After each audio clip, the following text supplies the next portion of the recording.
The 2016 Blancpain GT Series gets underway in Misano this weekend with an unprecedented 40 cars in the Sprint Cup. Let's take a closer look at the entry list. A quarter of the field are Audi R8s, 6 of them from the Belgian Audi club Team WRT. In car number 1 it's Frederik Vervies and Laurens Van Thor. Van Thor's younger brother Dries is also racing this season. He's in the number 4 WRT car, partnered with last season's Blancpain GT Series champion Robin Freins. Of course I will try to defend my title, but Dries is still learning. He's still really young, but he's quick. Let's hope we are really competitive, which we think we are. But winning with a field with 40 cars is going to be a bit more difficult than last year. We have the new car compared to last year, so there's still a bit of development going on. Yeah, just let's hope we are driving in the top 5 every weekend, and then we see where we end up. M Sport have entered the Sprint Cup for the first time. Their 2 Bentleys will be driven by Maxime Soulet and Andy Soucek in the number 8 car. Northern Irishman Stephen Kane has been a Bentley boy since their return to GT racing, and he'll be joined in the number 7 car by Vincent Abril. Last year's Sprint Cup champion will be switching over to M Sport after running with HTP last season, and as a Works Bentley driver, it's a massive opportunity for the Monegasque racer. Well, basically because I was offered a factory drive at Bentley Motorsports, so as HTP split with Bentley in the winter, it was decided I will do the full program with the M Sport squad, so I'm really happy of my situation and it's an honor. Steven is a very established GT driver now, and he's got a lot of experience, so I'm looking forward to my partnership with him, and he's fast, he's a pro, so I'm learning a lot also outside the track from all what he's doing throughout the years, so I'm looking forward to that.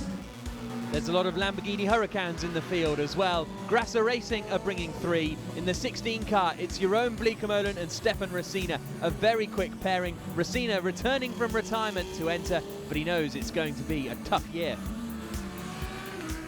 No, I mean, the aim is obviously to be up there somewhere.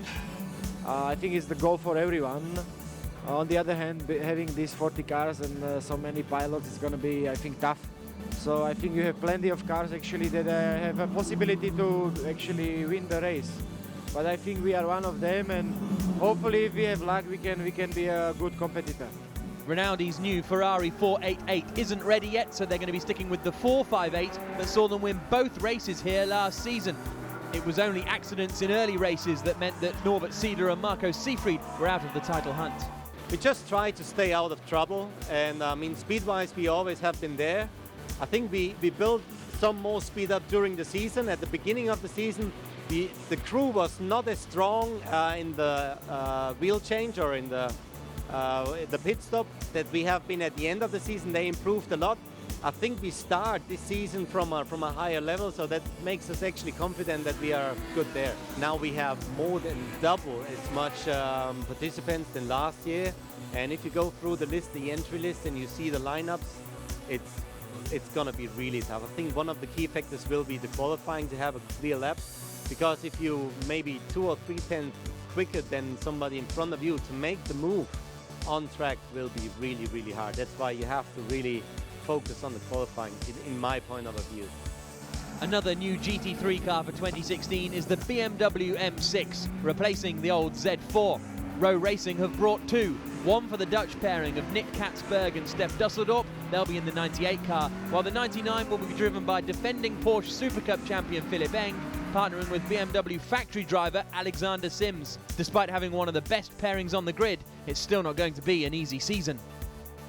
Well, yeah, it's a very competitive grid, and a lot of people that should be able to fight for race wins every weekend. A little bit difficult to judge exactly, but hopefully we'll be up the strong end over the course of the season.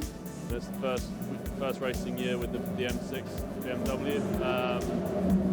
So yeah, first couple of weekends is going to be about finding our feet, trying to make sure we do everything right in terms of the procedures and get the car running correctly, and see where we are really. It's a bit of a fact-finding mission the first couple of races. The Mercedes-AMG GT3 is another new car for this season. HTP have brought 3, switching back from Bentleys, and the headline act is going to be Maximilian Buch and Dominic Baumann. Buch, the Sprint Series champion from last season, he and Baumann won the GT3 European Championship in 2012 with the same team. Yeah, I'm looking forward to the season because I'm driving with the new Mercedes AMG GT3. I'm driving together with Dominik Baumann after we won the European Championship in 2012. So I'm really excited and looking forward to the first race. When you see the grid, when you see all the professional drivers, all the lineups, there's no particular car I'm having as a favorite. For me, there are at least 15 cars which can win a race or the championship, and you have to do no mistakes, and then you will see where you end up. The RJN Nissan team are back doing the full Blancpain GT Series season this year after just doing endurance in 2015.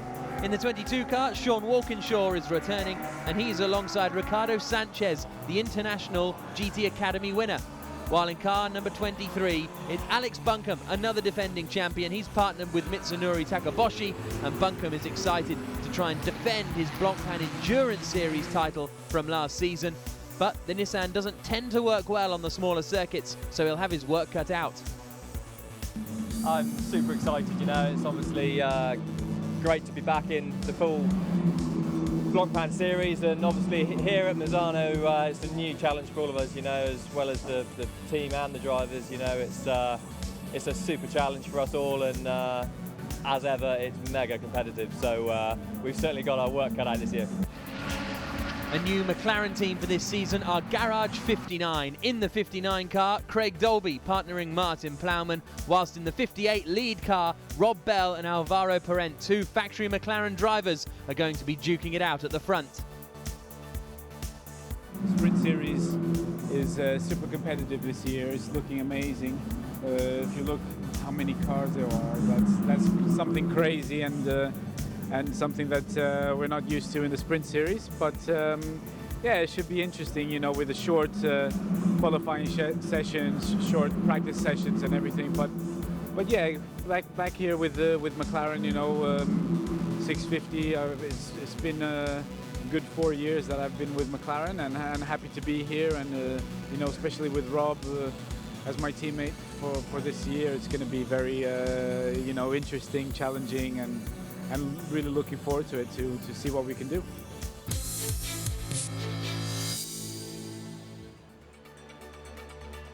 A night race in Misano is the way this 2016 Blancpain GT Series will begin. It's the Sprint Cup element. We have 5 sprint events, 5 endurance events, all in the battle for the overall Blancpain GT Series crown. And these sprint events consist of 2 one-hour races, one to sort the grid for tomorrow, and one, the main race tomorrow, where the full championship points are on offer. My name's Jack Nichols. Alongside me in the commentary box, a little bit past his bedtime, is John Watson, and we're going to be having a very entertaining race here. The track temperature is down to 12 degrees, air temperature down to 12 degrees as well. It's chilly. We've had thunderstorms throughout the day, so the track is very greasy and damp. Reports from the grid is that people aren't quite sure still whether to go onto slick tyres or to wet tyres. Here's a look at the circuit, 4.2 kilometres long, and John, it's a challenge. It's a great little circuit, 16 corners, just coming down the main straight, then that dog leg, and then into turns 12 and 13. And of course, it's a circuit that you can use a lot of what I would call the areas that you should just not get onto. In other words, track abuse, it is tolerated, but turn 6 is the corner. We know that will be the problematic corner. If you overrun that corner, you could face a penalty, and of course that would then destroy any of the hard work that's gone in to all the preparations for this first round of the 2016 Blancpain GT Sprint Series. And a lot of hard work has gone in just in the last 24 hours. Friday was fundamentally wet. There were periods when it was maybe dampish. I imagine that the majority of cars and teams would choose to start on the treaded wet weather tyre, not because it's wet, but because it's a slick, damp circuit. There probably might even be in the quicker parts of the circuit spray coming off the cars, but the principal reason is with the temperature dropping and the amount of rain that fell this afternoon, it's doubtful that the track, in my view, and I, of course, as you pointed out, might fall asleep in the middle of the broadcast, but anyway, I think I'll be kept very alert by what looks to be a stunning grid of cars, and hopefully will be nail-biting till the checkered flag.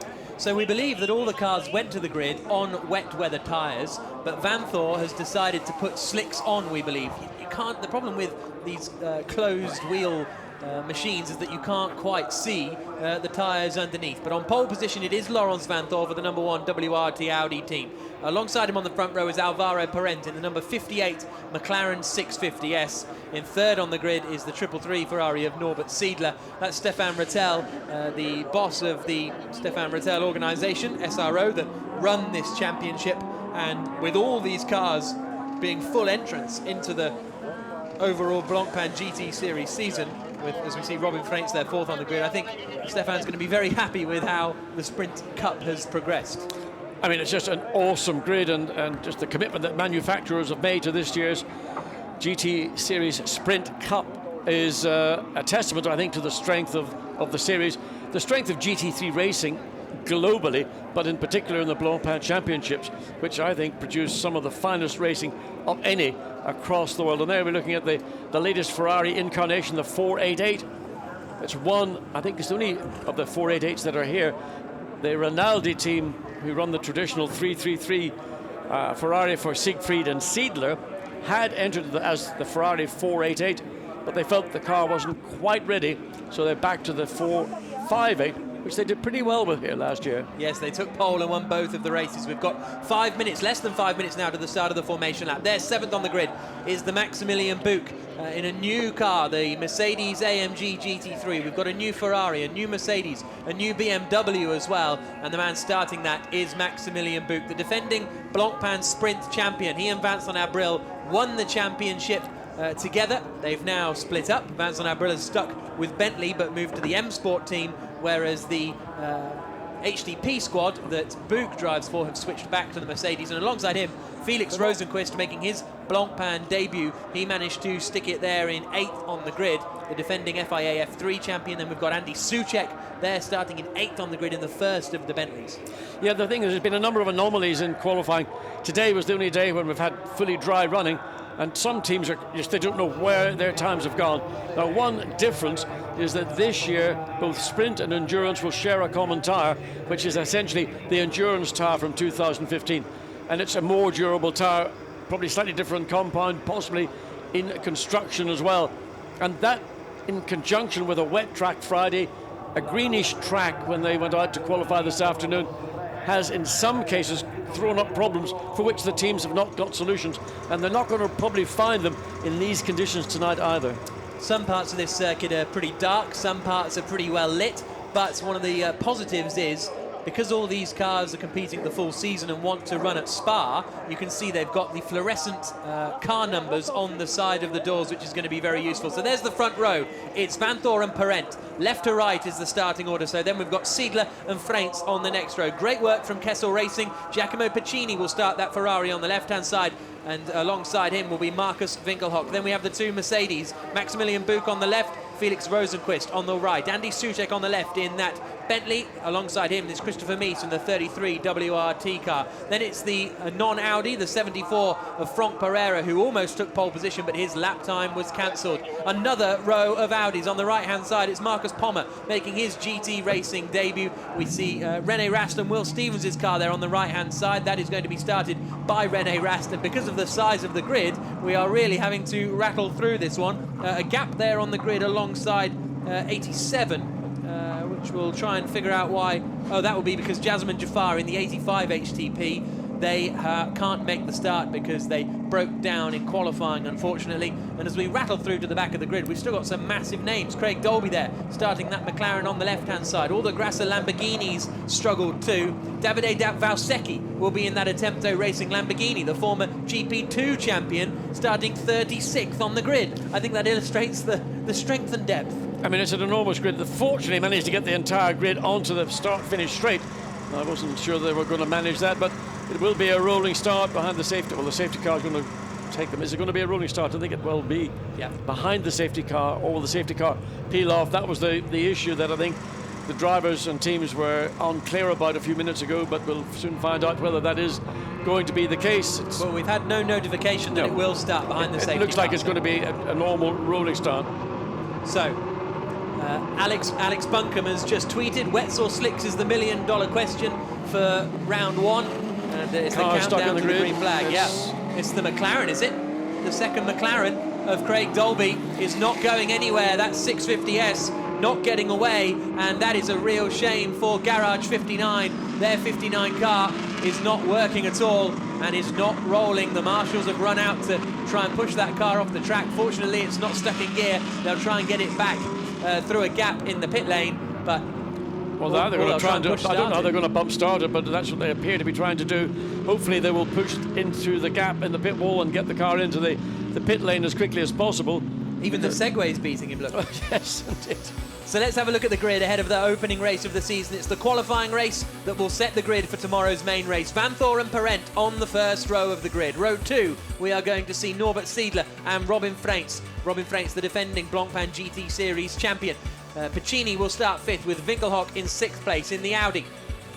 7th on the grid, Maximilian Buch, defending Sprint champion. Felix Rosenquist, defending FIA F3 champion, is 8th on the grid. Then we've got Andy Soucek in the first of the Bentleys. Christopher Mies alongside him in the 33 WRT Audi. Franck Pereira was demoted after cutting the track on his qualifying lap. It looked as though he was going to take pole position. Christopher Hasse will start 13th for the Sainz-Lock Audi team in the car he shares with Mike Parisi. René Rast down in 16th.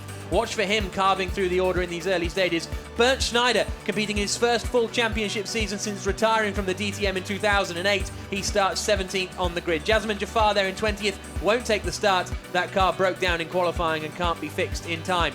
23rd on the grid, we have Patrick Niederhauser, the former GP3 racer. Alongside him is Edward Sandstrom in the other Sainz-Lock Audi. Maxime Martin down in 25th place on the grid in the Boots and Gini on BMW, just in front of Nick Katzberg. Jeroen Mull is 27th. Stephen Kane is down in 28th place. Then it's Takaboshi and Buncombe in the Nissan. Alexander Sims 30th in one of the strongest driver pairings on the grid. Craig Dolby didn't get off the line. He won't start 31st. Lucas Stoltz will be all alone on that row then. Jeroen Blekemolen will be 33rd. Sean Walkinshaw 34th. Then we have Sebastian Ash, former ADAC GT champion, 35th on the grid ahead of Jack Faller. Then Cedric Lima and Steve Parrow completing our starters. Cedric Lima will actually start from the pit lane, and Dolby is back in the pit lane as they try and fix that McLaren. Yes, going back into the garage, the car's getting the jacks under it, it'll be pushed back in, but let's see what happens here at the start. The start of the 2016 Blancpain GT season, perhaps the most competitive in the history of the championship, begins now as the lights go green on the run down towards turn 1. Pole position is Vanthor. He's on the inside line. Alvaro Parent is on the outside, and he can't get through, so it's Vanthor who holds the lead. Are we all going to get through turns 1 and 2 safely as this huge grid makes its way through for the 1 hour race? We go on board then, further back in the pack, and around the outside there goes one of the WRT Audis as they get on the brakes now, down towards turn 4. It's still Vanthor who leads, still Parent in second place. It was the onboard with the Ferrari, and they've now lost a spot, I think, to the Christopher Mies Audi. Fantastic start from Mies if that is the case, as they wind their way now through turns 5, out through turn 6. This is on board with Alex Buncombe as he comes through the left-hander of 6, trying to make up some places. Cars running wide there on the right-hand side. You can hear the cars scrabbling for grip on this damp circuit, but perfect start then for Laurens Vanthor. He holds the lead of the race. Alvaro Parent in second position, John. Yes, it was absolutely vital for Laurens Vanthor to assert that pole position. He did so. He was on the wetter part of the racetrack, but he got good traction. Now, if he's on slicks, he must be doing something very special. I suspect that he's on a set of wet weather tyres. We will have to wait and see. Certainly will. And here is Vanthor then making his way down. He is in that WRT Audi. Second is Alvaro Parent in the 58 McLaren from the Garage 59 team with the 650S that was replacing the Von Ryan Racing team. Battles further back behind the Rinaldi Ferrari as they all stream through down towards turn 13. So difficult to pick out the cars in these headlight conditions. And there's the number 5 car getting involved. That is Marcus Pommer. But here comes our race leader, Laurens Vanthor, to complete the end of the first lap. Had a nasty accident here last season, and that put him out of the championship finale. The crash here cost him the chance to win the Blancpain GT Series title. And he's going to make amends this weekend, I think, as one of the Ferraris runs pretty wide. There are the WRT team watching on in the garage as it all gets very busy down into turn 1. Well, Laurens Vanthor got the lead. He can consolidate it now. He's going to be able to control the pace of the McLaren behind Alvaro Parent. And the difference between last year and this year is that Laurens Vanthor started at the back of the grid, had to make his way up through the field. Starting at the front of the grid, he's got just nothing ahead of him but clear track. And currently, well, he's gone fastest in the first sector, so the gap at the end of one lap was 0.9 of a second, and I suspect by the time they complete the lap, that'll be increased. The number 5 Audi runs wide coming out of turn 6. Everybody's been warned about running wide on the exit of 6. If you consistently do it, you'll be penalised. So Max Buch here is under pressure from Marcus Fingerlock. Buch is in the 84 HDP Mercedes, running in 5th place. Of course, it was Robin Freins in the WRT Audi that we saw passing the Ferrari. He started 4th on the grid and is now up into 3rd place. So it's Van Thor, Parent, Freins, Seidler in the 333 Ferrari, then Maxi Buch in 5th place under big pressure from Marcus Fingerlock. That's the closest battle in this top few sequence of cars as Parent stretches his way now down towards turn 12 and 13 as the headlights flash past, and there is the battle. And also joining that battle is Christopher Mies, I think, too. So it's going to be really fighting over that 5th spot. Yeah, Alvaro Parent in 2nd place. He really got his hands full because these are the conditions that the McLaren likes least. They want it either dry or wet, but in this sort of semi-slick, wet, damp condition, the McLaren doesn't work as effectively on the wet weather tyres as other cars around, and the Audi able to stretch that advantage going across start-finish line at the end of lap 2. It's up to 2 seconds, so he's roughly a second a lap quicker than the 2nd place McLaren. Alvaro Parent. Robin Freins is now less than half a second behind, so he'll be looking to make progress to try and make it an Audi 1-2. So Van Thor leads, Parent 2nd, Freins 3rd, then it's Seidler 4th in the 333 Ferrari, and there's some battling there as under pressure is Felipe Salaquada from Felipe Albuquerque, and they are battling over 11th position, and it's Buch in 5th, still under pressure from Fingelhock and Mies. Those are the top 6 or 7 cars, and Max Buch actually is just on the fastest first sector of anyone.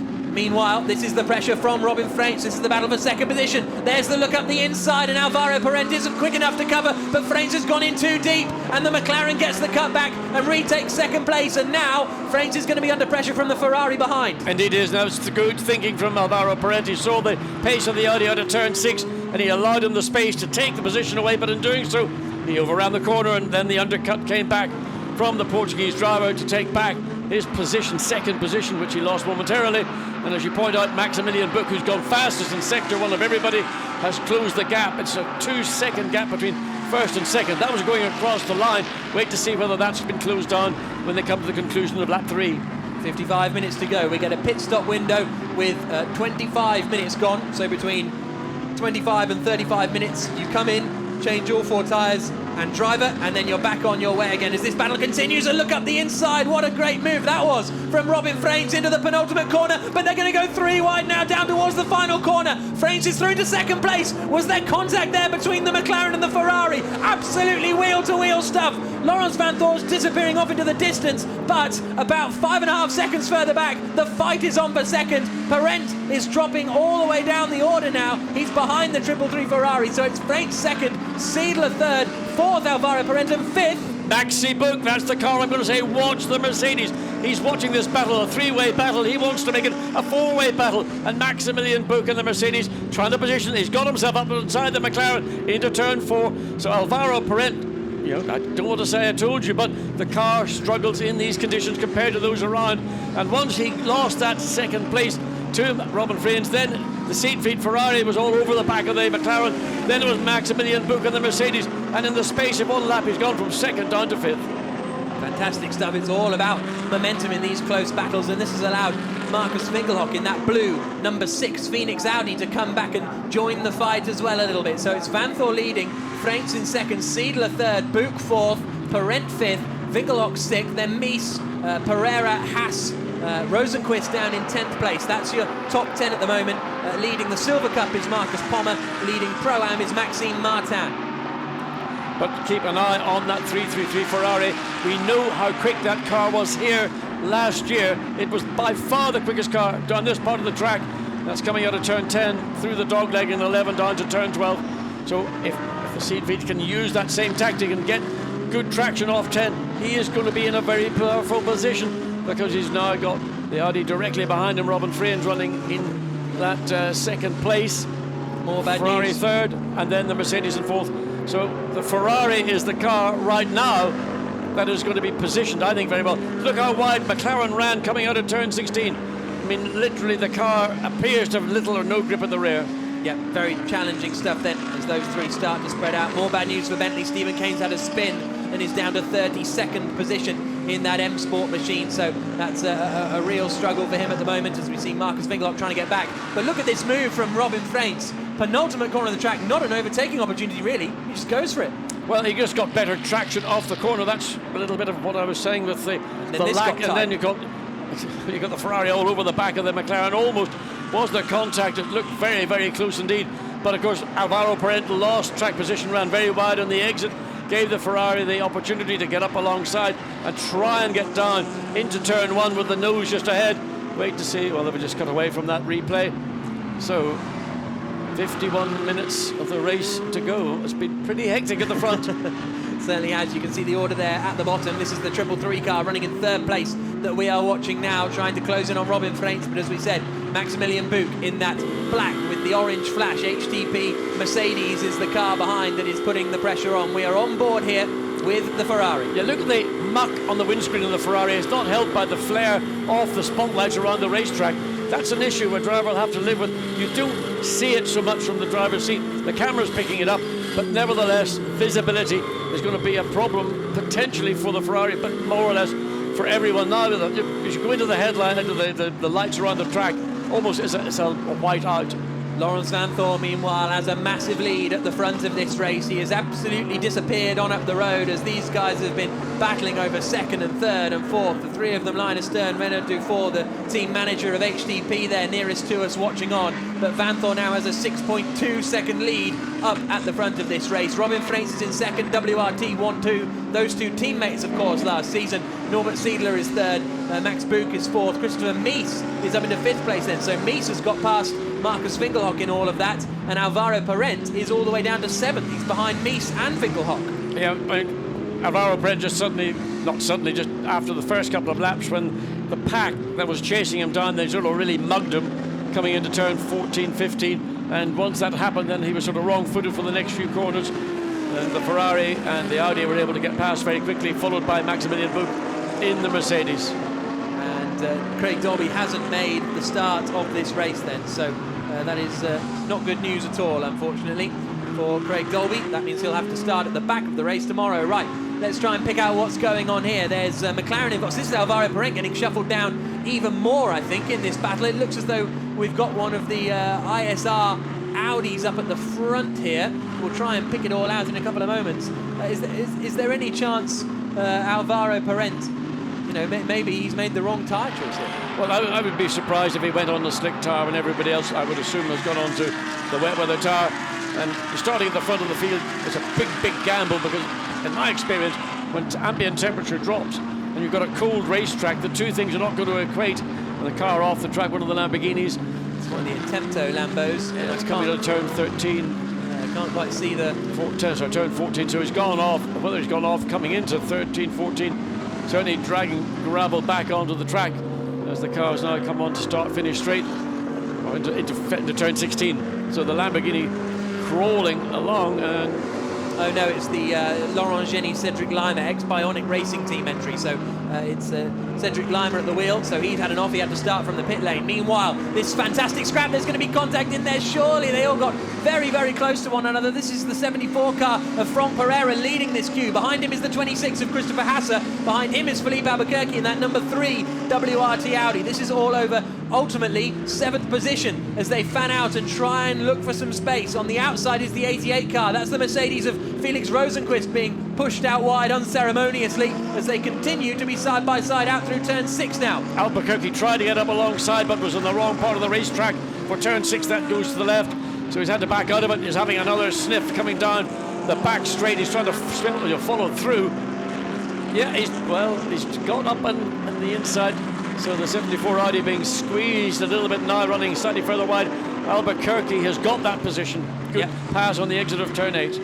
Well, what a great battle this is between these 5 cars. And there's the late look up the inside. Is that going to work out for the Audi? Yes, it is. Good work. So that means Franck Pereira drops down behind Philippe Albuquerque, who all of a sudden is motoring his way through up the order and is up into 7th position now. Yeah, Frank, Philippe Albuquerque just saw the opportunity, took the inside line and worried about the exit of the corner when he got there, and was able to put himself into such a position that the 74 Audi wasn't able to come back as they came down the back straight and into the tail end of the circuit. So we've got 12 minutes till the pit stop window opens. Robin Freins is lapping pretty quickly. He's closed the gap to Laurens Vanthoor on that previous lap, and again actually on that last lap by a second. So the gap has come down from 6.2 seconds in the course of 2 laps. It's now 4.6 seconds, and he's bringing Seidler and Buch with him. Interesting. Interesting. And we're only, what, 47 minutes remaining, so 13 and such seconds into the race. And this is Seidler, who is right on the back of the Audi up in front. So this is a fantastic battle, all for second position. On board with Norbert Seidler in the 333 Ferrari 458, right up behind Robin Freins in the Audi WRT. Just keep an eye on the Ferrari, because all it has got to do, as we look into the Ferrari garage and we look in the face, well, he's happy. He knows the pace of the Ferrari. Not close enough to make a manoeuvre up the inside, enough to harry Robin Freins in the Audi, but it's here the Ferrari needs to get really as close as possible to use the advantage I still believe the Ferrari has got. Again, tries to cut into the inside. The Audi slipping a little bit in acceleration, but gets the drive eventually, picks up traction. Ferrari too far behind to have any real hope. Fastest lap of the race set on that previous tour by the man in 28th position, Alexander Sims in the BMW M6. They didn't think it would be a good track for the BMW, this one. It's certainly proving to be the case, but Sims has managed to set the fastest race lap as he battles with Jeroen Mull over 27th, and that's great. Craig Dolby out into the race. He's not going to score many points or get a good grid slot for tomorrow, but he's had such limited track time in that car, anything is worth doing. Yeah, they've just got to get both drivers, cycle them both through, get them some experience in the car. They'll start at the back of the field. There may be others before this race finishes that will join the McLaren. The Ferrari tries to go the long way around the outside on acceleration and power. Oh, can what he a get track move. position? No, not really. Oh, goodness me. Norbert Seidler feeling very, very racy now as we go on board with him. And who's that's gone off over the gravel? It's Dolby. Pit lane exit. Rejoining. Jack, Goodness me, pit I'm lane getting exit. excited Jack, now. pit lane exit, Jack. But it's still the Ferrari that is on the attack again, trying to go around the outside of Robin Freins. Needs to be careful here because Maximilian Buch is there to take advantage, and Buch does take advantage. Up into 3rd place in the HDP Mercedes, and Seidler, from going on the attack, has now lost a position. So it's Vanthoor leading, Freins 2nd, Buch 3rd, Seidler 4th. Well, something went wrong between turns 1 and turn 4 that enabled the Mercedes to get ahead of the Ferrari. We didn't quite see it. We're looking at different angles, so the momentum went with Maximilian Buch, and he saw the opportunity and didn't ask twice. He saw it. He knows the pace of the Mercedes in difficult conditions might well just be good enough to put pressure. We're seeing Robin Freins having to deal with the Ferrari for a couple of 3 laps. Now it's another mark. It's the Mercedes-Benz. It's Maximilian Buch. And Maximilian Buch, who is the Blancpain Sprint Series champion, along with his former teammate Vincent Abril. He knows how to win races. Certainly does. Maximilian Buch, also a former Blancpain Endurance Series champion a couple of years ago, back in 2013. So this battle is absolutely nose to tail then, as they swing their way through the right-hander. 2012 GT3 European champion as well with HDP Mercedes, Maximilian Buch. So plenty of experience in that car. He's going to be handing over to Dominic Baumann, his teammate for this year. They're returning as teammates, having won that championship together.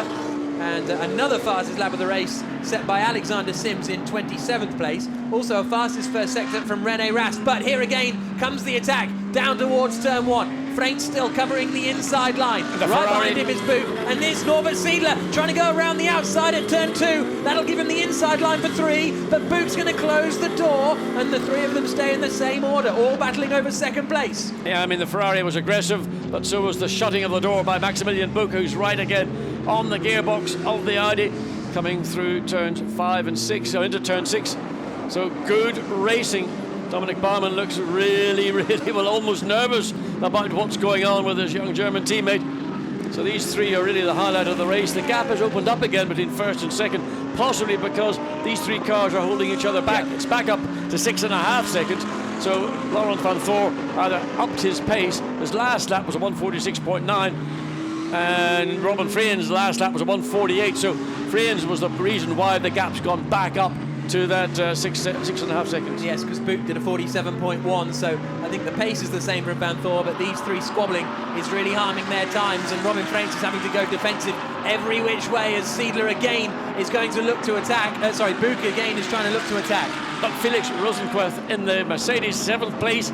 He is now one of the quicker cars on the track. He's just on a 145.9, while all around him are doing low 147s or high 147s or low 48s. So the Mercedes in 7th place, less than half a second behind Philippe Albuquerque in 6th place. That's another little battle that's just out of camera shot. Yep, Stephen Kane's just set the fastest lap of the race as well after a spin earlier on for Bentley. So the lap time's tumbling, and that is a good drive off the final corner for Maximilian Buch. He's on the right-hand side, the bright headlights of that Mercedes AMG, and he's going to try and go around the outside of turn 1, is he? No, decides better of it and tries to get the switch back. Watch the Ferrari, because all the focus right now is on this battle for 2nd place, and Seidler just waiting for the opportunity to redo the present he was given at this part of the racetrack 4 laps ago. The two of them so close together. Robin Freint's not there. Seidler again looks to the outside, and he'll try and get the best run out down towards turns 5 and 6. But Robin Freint is having to go really defensive. The gap again extends to 7.2 seconds now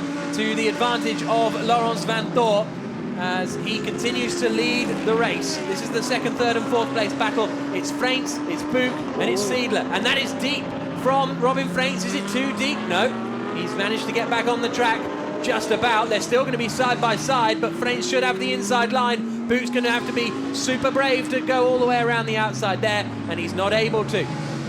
But he's going to have a little look up the inside. It looks like he's got a little bit better bite as he gets out of the turn 10 onto the back straight, and this is a battle of the BOP, the balance of performance between the Audi and the Mercedes-Benz. Audi able to again just get ahead going into turn 11. That's the right-hand kink dogleg, and the Ferrari again under the rear wing of the Mercedes coming down into 12 and 13.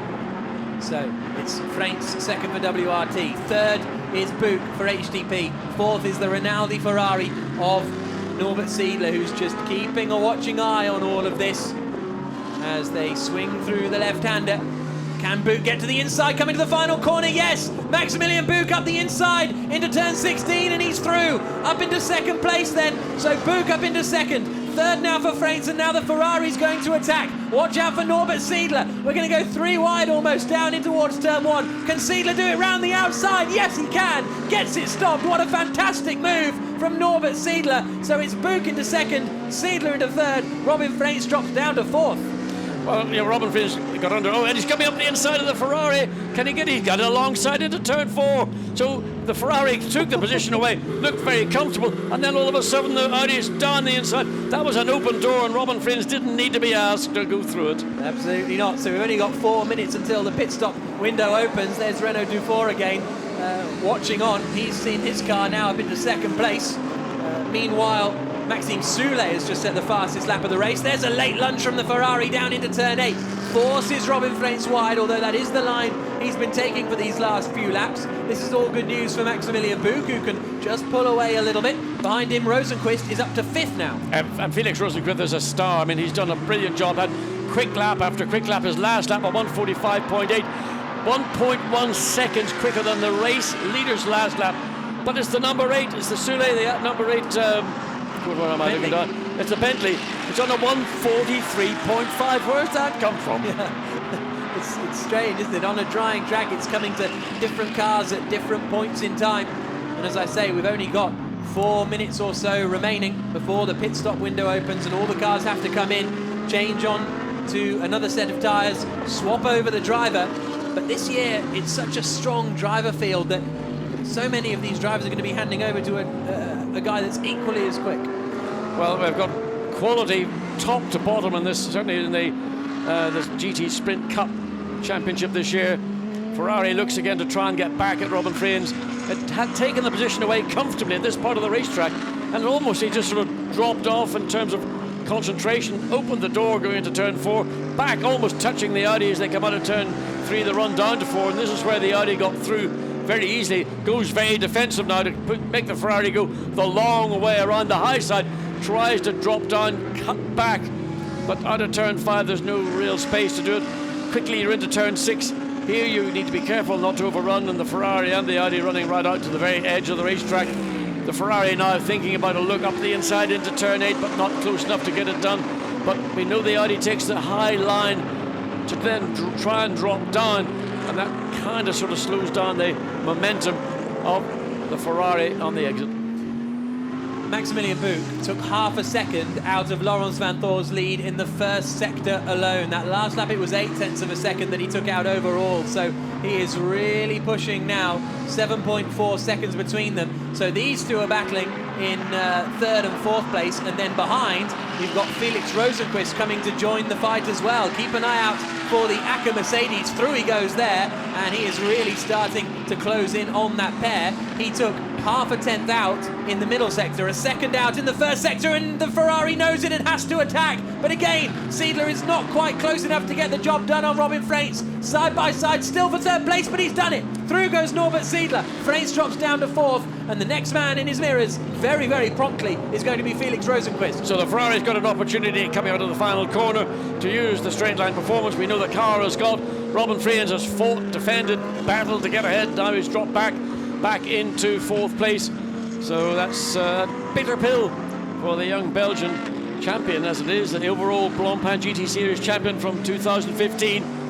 And now he's looking in his mirrors because he's got the young Swede Felix Rosenqvist in only at 1.5 seconds behind, and he's again lapping quicker, other than the odd fly with Andy Soucek in the Bentley number 8, 9th place. He's just gone on a 142.3, and looking further down, Alexander Sim in the BMW M6 a 42.0. Now, could those two cars have started on slicks? That's the only reason I can see a vast difference in lap time between those cars in the midfield pack and the lead car. Lead car's only doing a 146.5. Now it's again Andy Soucek who's gone and done a 42.382.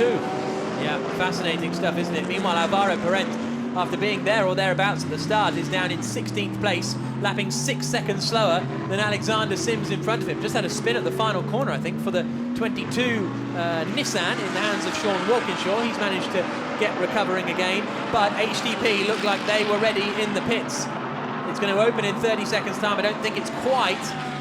It'll be touch and go, actually, whether they can get into the pits when it opens in 25 seconds time. Black and white flag for car 963. That's the ex-Bionic Racing team of Cedric Lima, but they're down in 36th place at the moment. Through comes the race leader, Laurens van Thor. Second place, Maximilian Buch. He has to stay out for another lap. Then in third position, we've got the Ferrari of Norbert Seidler. Fourth is Robin Freins. Fifth, and diving into the pits then, is Felix Rosenqvist, and he is going to have timed this absolutely perfectly. He's just going to get there before the line. The clock ticked to 0 as he was passing underneath our commentary booth, which is before the pit stop inline. So a new set of slicks here for Rosenqvist, and he could really, really get a good undercut on his first lap out on slick tyres. More drivers coming into the pits now. So that was an extremely closely timed pit lane entrance for the young Swedish driver to get into the pits, do the driver change, put on a fresh set of rubber, slick tyres. Jacko, did you not pick that one up? Yeah, absolutely. Well, we'll see what they take off them as well. That's going to be interesting, as HTP are waiting for Maximilian Buch, or unless they're going to bring in their other car, which is, where is that in the order at the moment? Well, we know that Rosenqvist was the first car into the pit. He's going to hand over to Tristan Vautier. So great job by the young Swede to bring the car up as far as he's done, and I mean his pace was really, really impressive. Yeah, absolutely. Very, very strong stuff. Here's our race leader though, Laurens van Thor, winner of the Sepang 12 Hours at the end of last season. The gap between him and Max Buch is down to just under 5 seconds. So, and he's getting a bit of traffic here as well, is Laurens van Thor. Already out of the pits now is Rosenqvist. No, it's not Vautier. Vautier. But the key to that Mercedes strategy to bring that car in as early as it's done, as we see the Laurens van Thor in, is that by coming in so early, it means when the car goes back out, assuming it's gone onto slicks, it's going to gain an initial advantage over those that have stayed out a little bit longer on the wet weather tyres. And we're now to see Laurens van Thor, the WRT team, have probably clocked that that's the strategy of the Mercedes team, and it should be sufficient there. We see that that's going to be the Bernd Schneider handing over to Baumann. Buch handing over to Baumann. Into the pits comes WRT. What are the tyres they've taken off the car? So difficult to tell. Yeah, can't quite make it out. But there is Buch out of the car. All the wheels attached. So it's wets. They're coming off. Yeah, okay, the slick's going on now. So the advantage initially, in my view, has gone to the Rosenqvist Vautier Mercedes, they came in at the earliest opportunity. They're going to get one lap on a set of slicks while others were on their wet weather tyres, filtering through their 10-minute pit stop window. Yeah, absolutely. So let's see where the WRT and the 84 HDP Mercedes come out. How often have we said that over the years? Here comes the number 1 car, and is that out well in front of the HDP Mercedes? We've cut away from the pit exit, but it looks as though that is the number 1 car that is still in front of the 84 HDP. So here, keep an eye out at the top of the screen. Oh, big twitch from something there as they come down towards turn 3, trying to pick it out. Well, that was, I think, the Mercedes. The difficulty is on your first lap out on a track that's still not necessarily up to the standards you would expect. The car will feel very nervous, twitchy. The tyres will be cold. The track is very cold. So for for the Vautier in the Mercedes that's taking over from Rosenquist, it is going to be a difficult moment or two.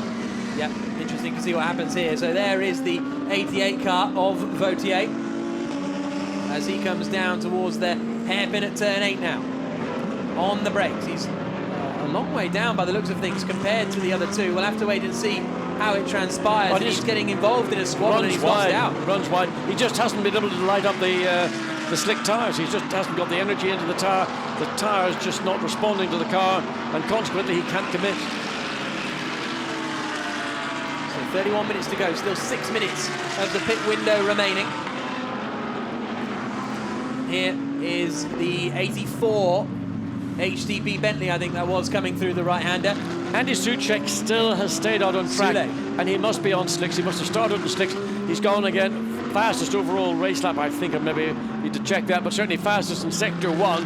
And so this is the Nissan 23. Let's just have a look at this quickly. Yeah, you're right, it was Andy Soucek. What's that about? What's all that about? That's Stephen Kane. Or was that Andy Soucek? It'll be Kane because Soucek's still out and hasn't pitted. So that was the 23 Nissan of Alex Buncombe suddenly getting elbowed out of the way by the Bentley coming. That's a rare scene, but opportunism by the young Ulsterman to take advantage of her, and that's worth not just a pass on the racetrack. Rene Rast has just set the fastest first sector of anyone, so the drivers that are still out at the moment are lapping quicker than those that have made their pit stops. This is going to be a very, very interesting shuffle when it comes through. Bernd Schneider, unfortunately, is out of the race in the 86 car. And there's a car, maybe, I'm not sure, there's a Marshall, a track car just in the background. You can see the lights. It could be just a course car that's parked off the track. So Andy Soucek still out there, 9.3 seconds ahead of Alexander Sims. And then behind, well, we'll wait as they come across the line here. We've got side-by-side action between the 19 Lamborghini and the number 8 Bentley. And that is the number 8 Bentley trying to get through some of the back traffic. And Andy Soucek, who's been the quickest car on racetrack, well, technically, the last number of laps. This is lapping, technically. Yeah, it is, but he's sort of finding himself being wrong-footed by the Lamborghini he's trying to get past. And they've hit each other. If he goes off the line, he's going to be on the damper part of the track. No, he's not. He's going to make the cutback. Now he's got it done, but that's time lost for the Spanish driver, Andy Soucek, and he'll be disappointed in that. And Rene Rast was fastest in the first sector overall, 26.0, as opposed to Andy Soucek, who has been pretty much quickest over the last number of laps, a full 2.5 seconds slower. As one of the Lamborghinis running wide coming out of turn 8. Running slowly. Again, that's Cedric Lima in the ex-Bionic Racing Team car. So it's Vervish who has at the moment the net lead of this race. Maximilian Buch is 8 seconds back. Oh, sorry, Dominic Baumann, I should say, is 8 seconds back as the 59 McLaren comes in. So it's the number 1 Audi, the 84 HDP Mercedes, still in that order. And then getting involved in that fight are some back markers, Sebastian Ascher and Michael Meadows. And then it's Dries van Thor, who is about 3.5 seconds back from Dominic Baumann. So it's kind of shuffled out in the right order, but it'll be very interesting to see where the likes of Andy Soucek and Alexander Sims come out once they've made their pit stop. Well, indeed, Soucek lost 2 seconds on that last lap trying to get past the back marker Lamborghini, and that's allowed Alexander Sims to get within less than 10 seconds, 9.9 seconds. So the first 3 have yet to make their pit stops, and they're all running. Way now into the 39. Sims last lap of 39.052. Third sector, Andy Soucek fastest overall.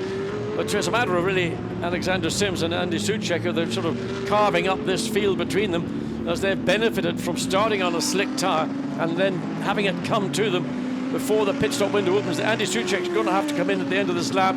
There's only another minute and a half remaining, and it would probably, yes, he's going to have to come in this time because he'll be out of time if he doesn't. So I'm just waiting to see how far ahead he is of the other guys, because it's 19 seconds to make a pit stop and change all your wheels and tyres. Add about 20 seconds to that to actually go through the pit lane. You're probably looking about a 40-second pit stop. Full course yellow Andy Soucek in that last lap lost 4 seconds. 20 seconds. We've got a full course yellow in 20 seconds because of debris on the track, and this is going to pay beautifully into the hands of Andy Soucek. This couldn't work out better because all the cars are going to slow down. He's going to lose relatively less time in the pits. He's 45 seconds up the road from the number 1 WRT Audi. This could work out perfectly for Soucek and Sims. We'll have to wait and see.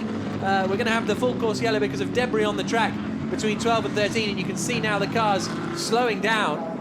But this could be right into the hands of M Sport Bentley. Well, I mean, it's a real maverick situation. We haven't seen debris on the track from the onboard camera shots or the circuit shots. There's Soucek coming in to the pit lane. And he's coming. So, there goes a McLaren. Absolutely, did it ever go? That is just spitting out bits of metal. It's 58, it's Alvaro Parent and Rob Bell. And that car's pulling over immediately to the left-hand side of the track. There you see full course yellow signs and something big time.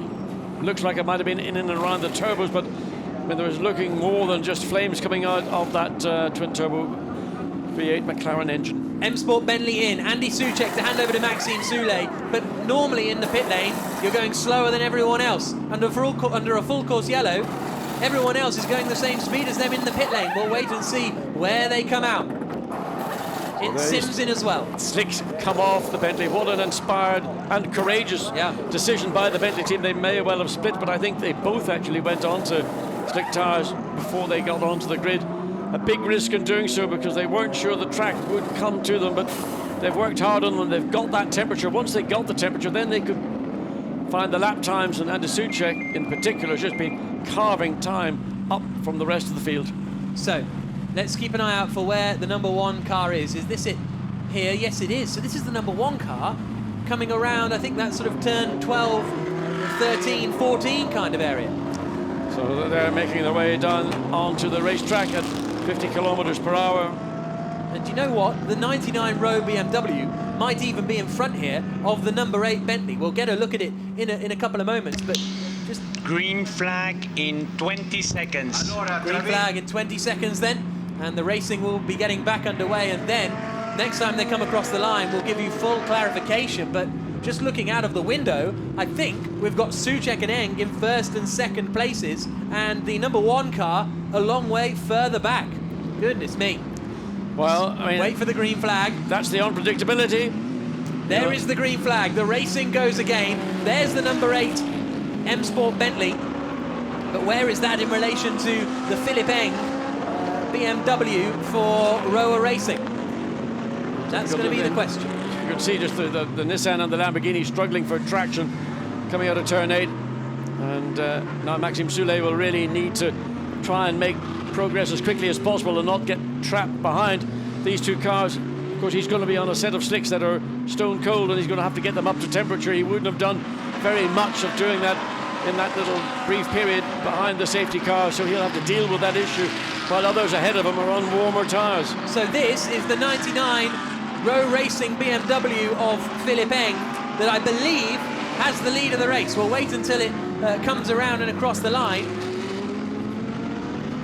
So, or is the Bentley in front? We'll wait and see. They're about to come through the final sequence of corners. No, the Bentley is in front then. Through the final corner they come. And look at that. The Bentley's got all sorts of traffic now up in front. This has created a very, very spread out race. It's going to have to go 3 wide here. Across the line we come then. And it is Maxime Soulé, as he crosses the line, who leads the race here in the Blancpain Sprint Series. Second is Philip Eng in the row racing BMW. That full course yellow worked absolutely perfectly for them. They started well down the grid. In third place now, miles and miles back, is Frederic Verviche. So the Bentley making progress, getting up the up the inside of 66. The Ferrari still running behind the Nissan. So that's the 23 car, the car that Alex Buncombe had been in. Let's have a look and see the squirt in the Nissan. Not quite as impressive as it was last year. Good job, Andy. Great drive in difficult conditions. Nissan suffering a little bit of BOP with a reduction in the inlet size, so they don't have quite the horsepower they enjoyed here just over 6 months ago.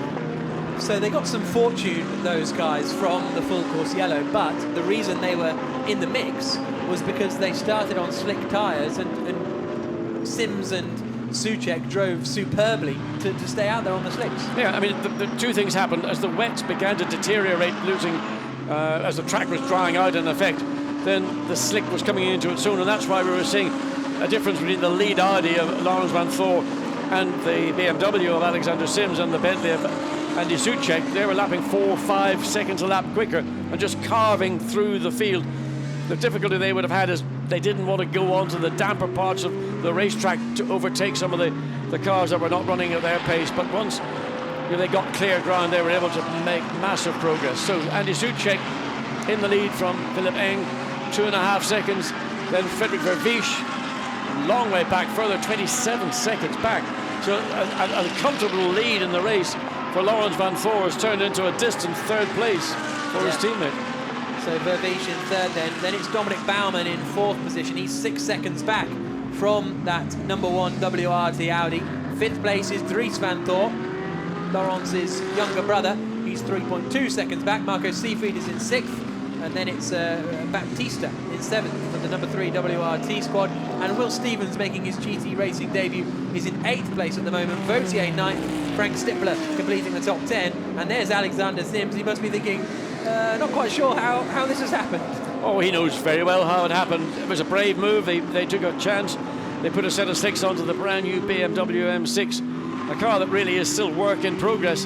And there you can see Maxime Soulet really hard on the lights to try and get these cars that are being lapped to move out of the way. He doesn't want to lose that momentum. The gap is currently 4.2 seconds as they came across the line to start lap 22. But we saw earlier in the race how easy it is to lose lap time if you get trapped behind a slower car.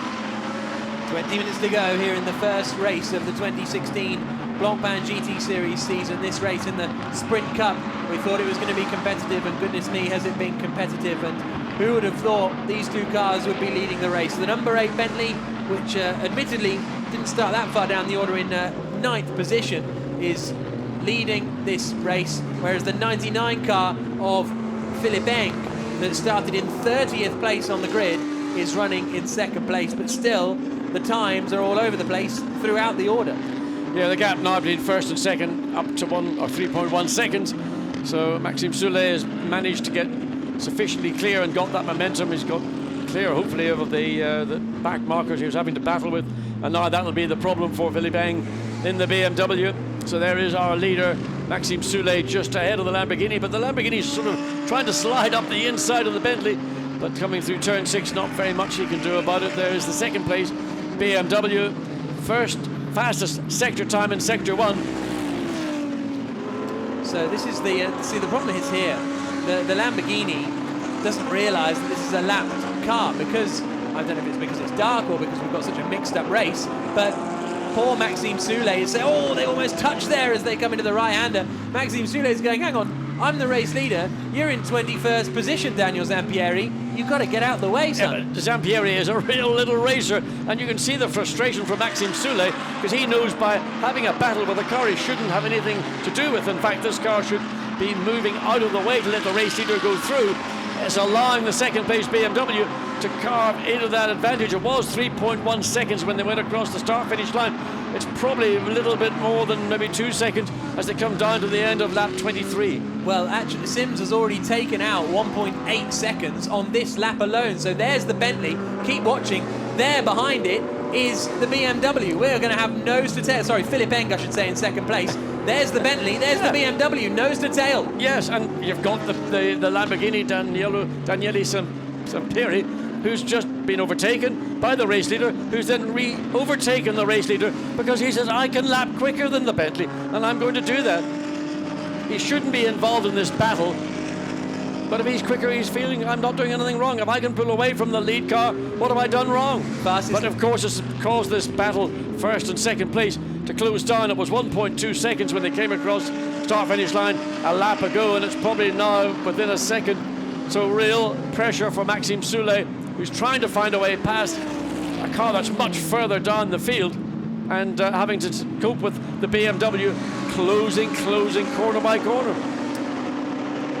Philipp Eng started 30th and is now in second place and just set the fastest first sector of anyone to close within half a second of the race-leading Bentley, driven by Maxime Soulet, the 32-year-old Frenchman, 2 times a Belcar champion, now mixing it in the Blancpain GT Series. Fastest lap of the race on that last lap went to Alex Buncombe in the Nissan, showing that Nissan certainly has pace, even if they couldn't exploit it in qualifying. Well, they just didn't know what happened to the car. They couldn't find pace. The car was very quick. We know last year with Craig Dolby and Sean Wolkenshaw was one of the cars that was in the top 3 all the time until towards the end of the race. And now Alex Buncombe has found the motive or the pace somewhere. Maybe just because it's on a longer run. They've just got more time to let the car get settled.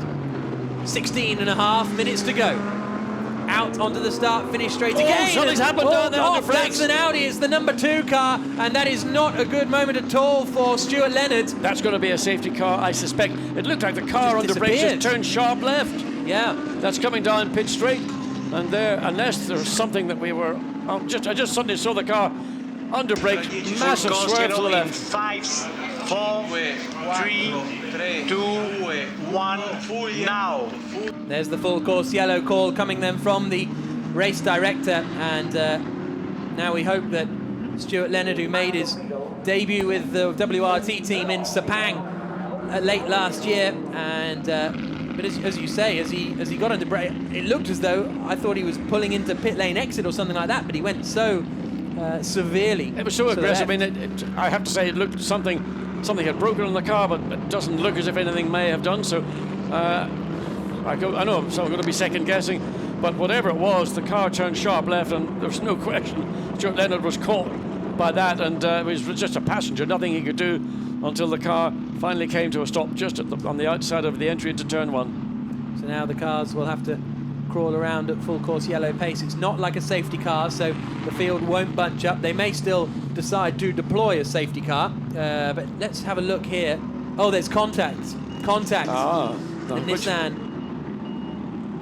And is that the 23 car, I think, of Alex Buncombe that has had that collision? Couldn't quite make out the number. Well, here we go, on board with Buncombe. So he goes to the left, and then all of a sudden the Audi's right in the front of the Nissan. And well, Alex Buncombe, I'm sure, has got a very good story, because he felt the car came across the front of him, and that's where the contact occurred. But it was a heavy impact in the back of the Audi, and it sent it off.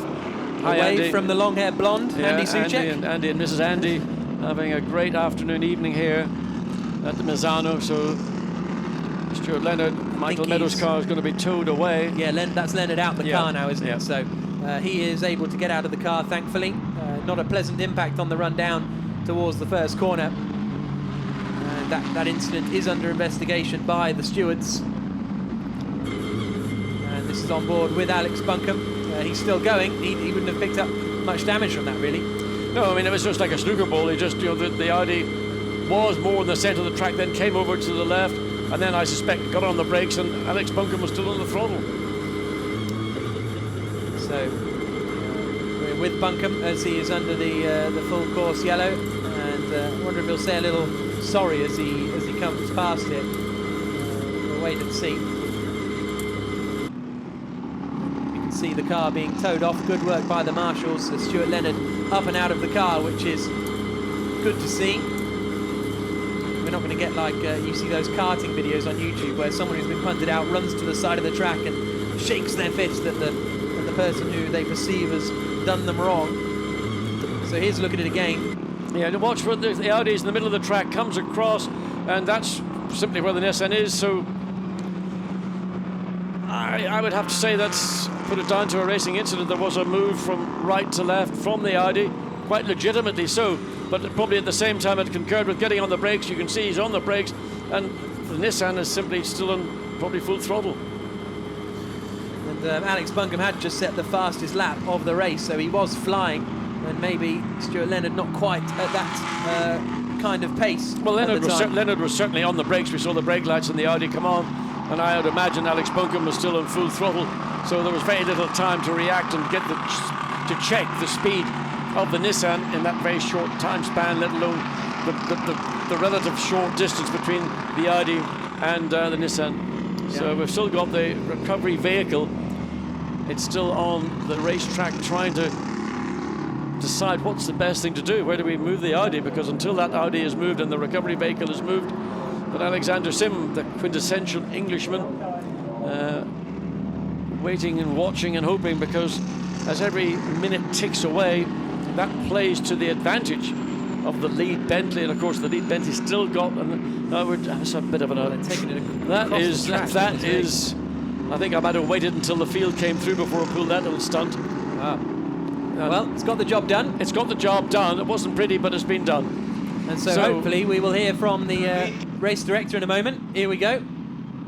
And then the racing will get back underway. 10 seconds. 10 seconds till we get green flag racing.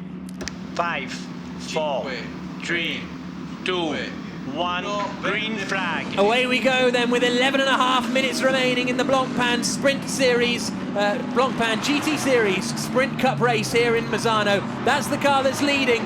Maxime Soulet is at the wheel, but that's the car that's in second place. Philippe Eng, defending Porsche Super Cup champion, is right with the BMW, and there's a spin in front. That's the Lamborghini. It's one of the Nissans, and it's the 23 car of Alex Buncombe, I think. But now we've got nose to tail for the lead of the race, and Philippe Eng is trying to decide how to attack.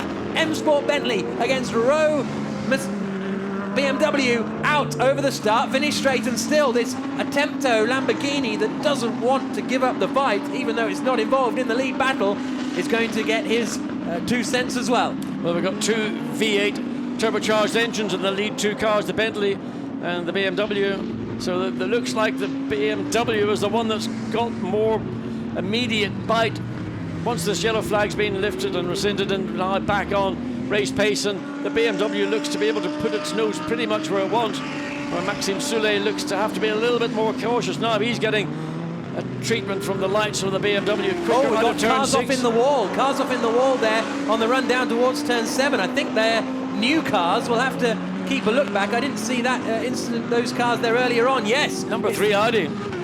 So it's the number 3 car of Philippe Albuquerque, or it's handed over now to Baptista. And the Lamborghini behind it now, did they have contact? Yeah, perhaps. We'll keep an eye out. It's not Mirko Bortolotti, so because he's still lapping. It's one of the other cars from the Grassa Lamborghini team. But the race continues here.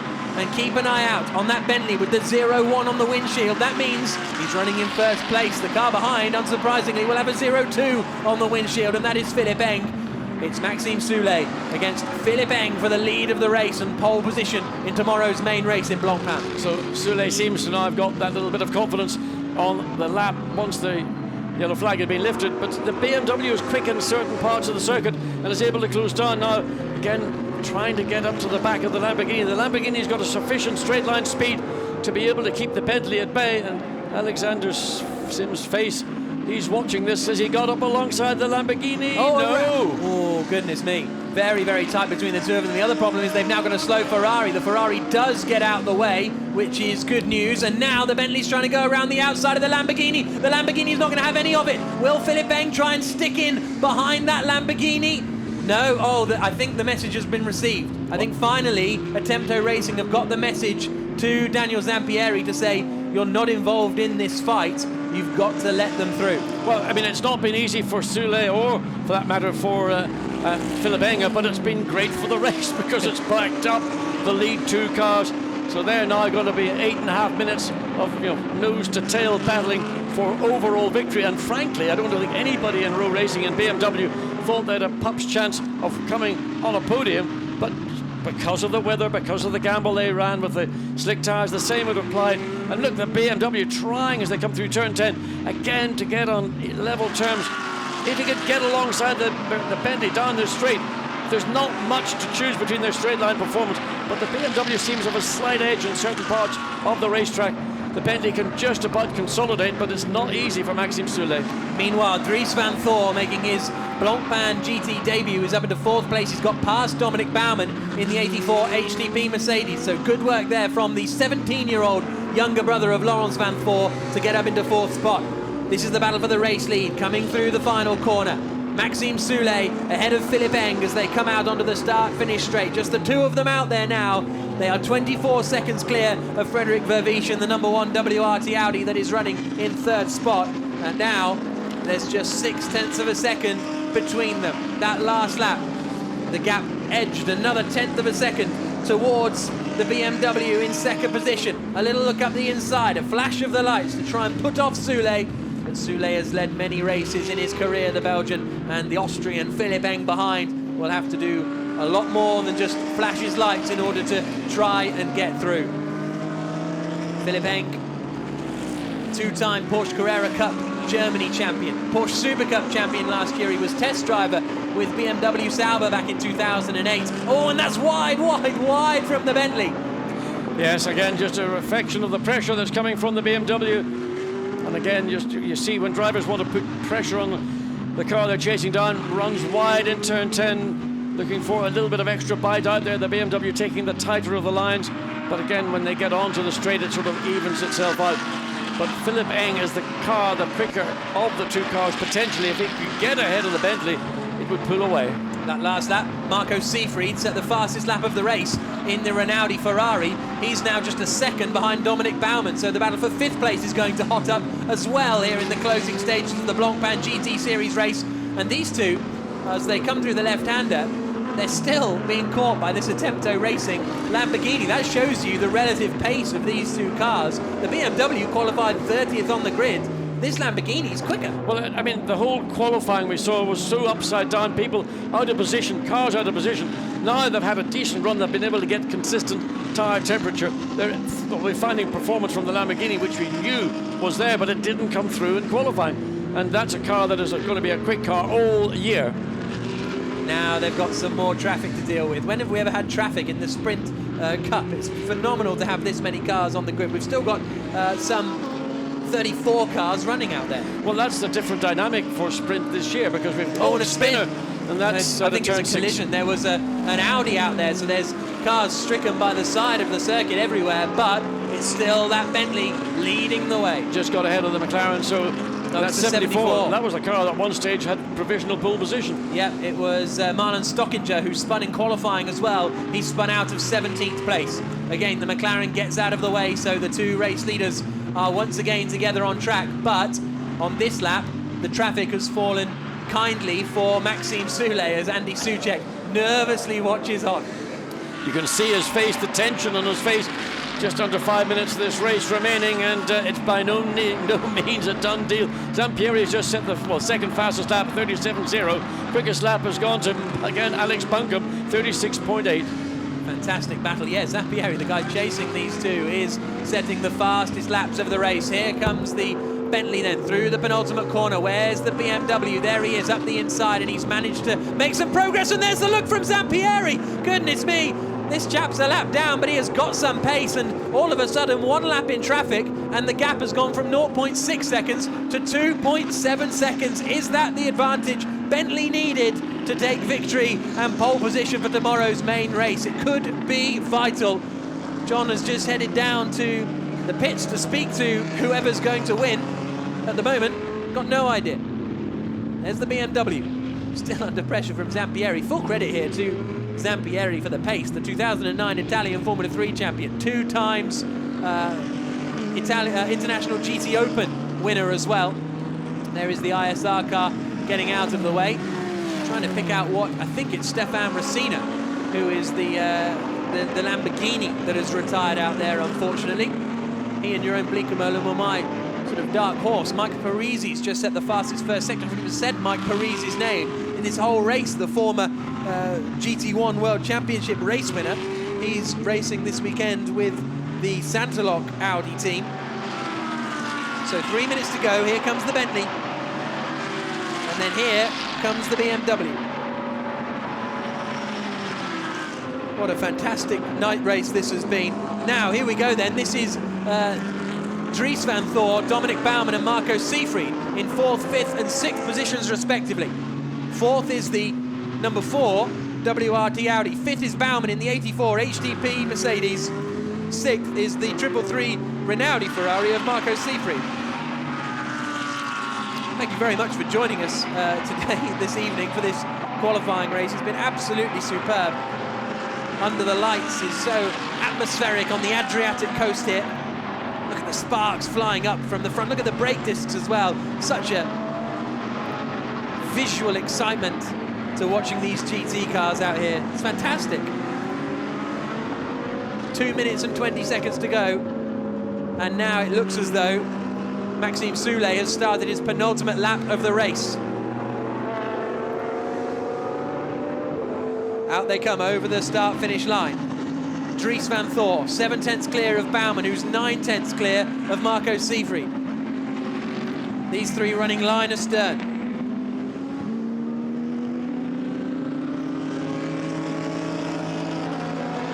With less than 2 minutes to go, and now they've got some traffic to deal with. Oh, just at the last minute, Dries van Thor was spotted there by that Lamborghini. That was the Laurent Geny Cedric Lima ex-Bionic Racing Team entry. But here's our race leader still, Maxime Soulet. Bentley have won in the Endurance Cup, but never the number 8 car. It's always been the number 7. And the number 8 car looks like it's going to get its first taste of Blancpain glory. Through the final corner now, and just 4.2 kilometers to go. It's not just about pace in Blancpain, it's about strategy, and didn't these guys nail their strategy? Across the line comes Maxime Soulet to start the final lap of the race, and he is 3.8 seconds clear now of Philippe Eng in second position.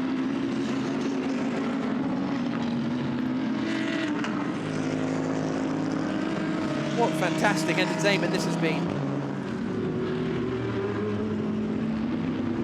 Under the lights in Misano.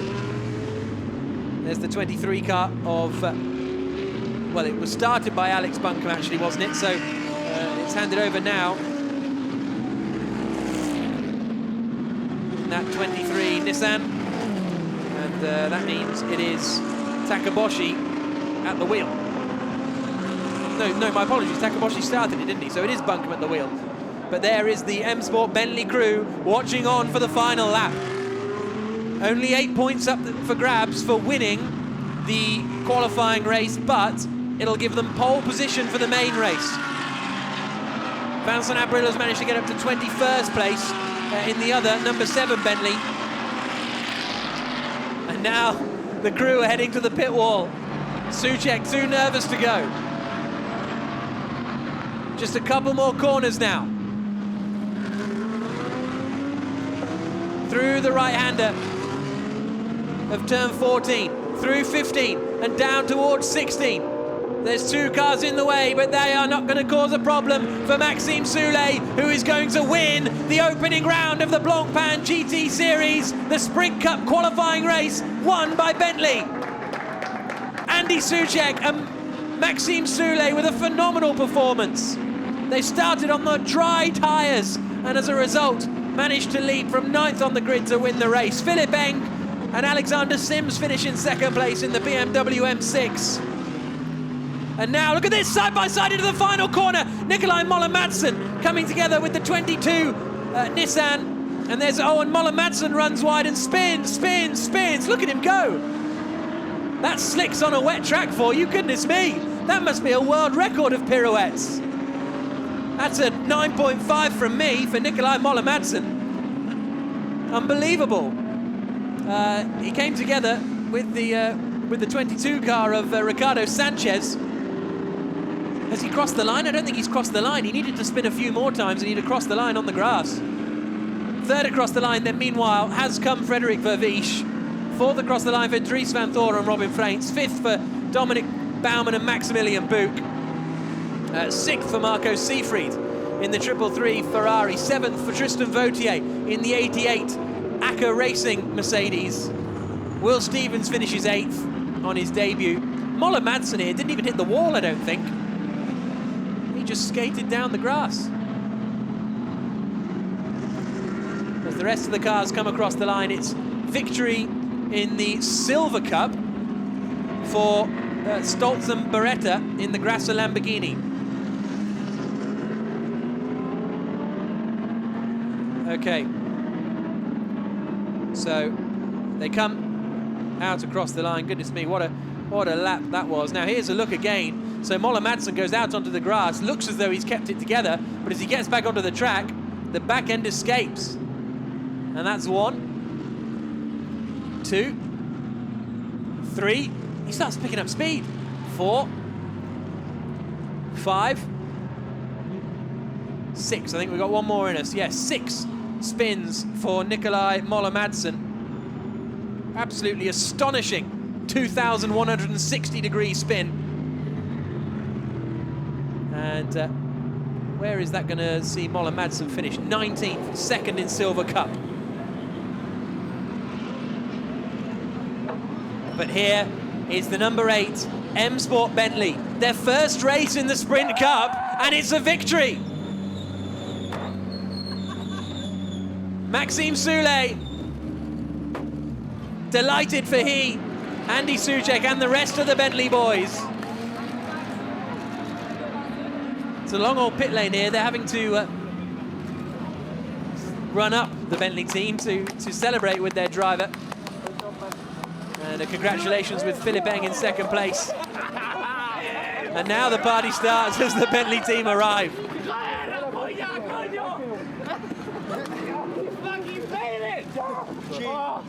Hey boys, this way please.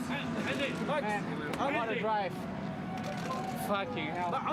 Apologies if you caught Andy Soucek's exasperation after the end of the race there.